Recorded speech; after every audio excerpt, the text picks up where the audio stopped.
hey, does Megan want it? The scarf, you know, because if it needs a hose... She's keeping it. Did you bring them? Hot off the press. Oh, look at it. The texture still pops even in a photograph. That's the sort of nonsense art snobs dribble about, isn't it, Frank? Rothko's known for his layers and Pollock for his splashing, and Chastain's famous for his broad lyrical brushstrokes. Frank's mimic them perfectly.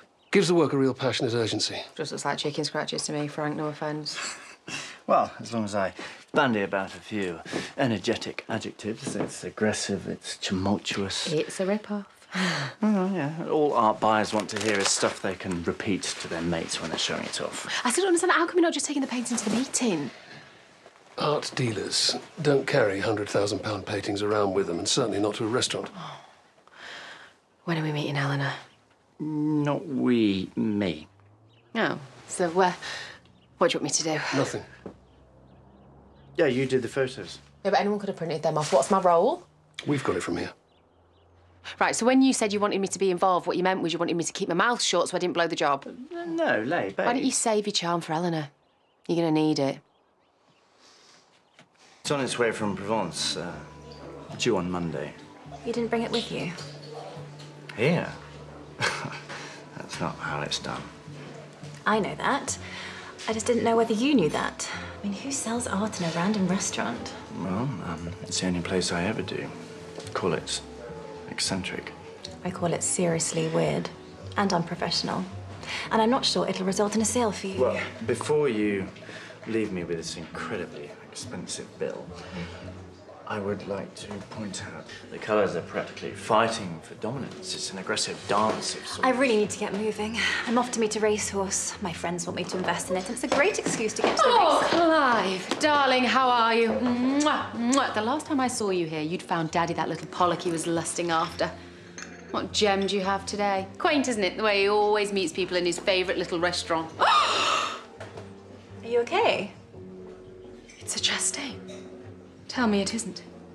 The lyrical brushstrokes, the texture just pops with a vibrant urgency. How on earth did you get your hands on it? He hasn't painted in years, and why didn't you call me?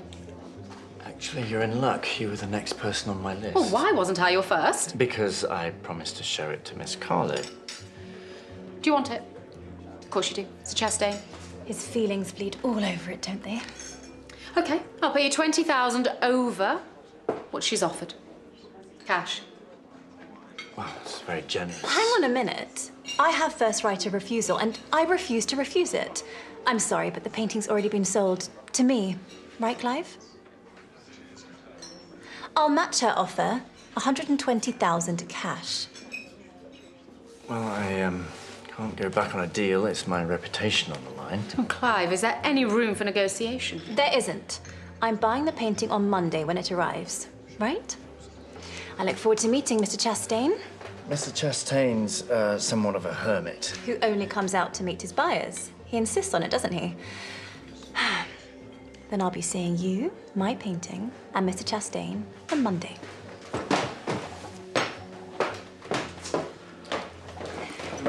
Right, that's cause for champagne, isn't it? Champagne? We don't even have a Mr. Chastain. Yeah, well, me and you, we'll get our noggins together, we'll figure it out. But for now... Oi, waiter, champagne.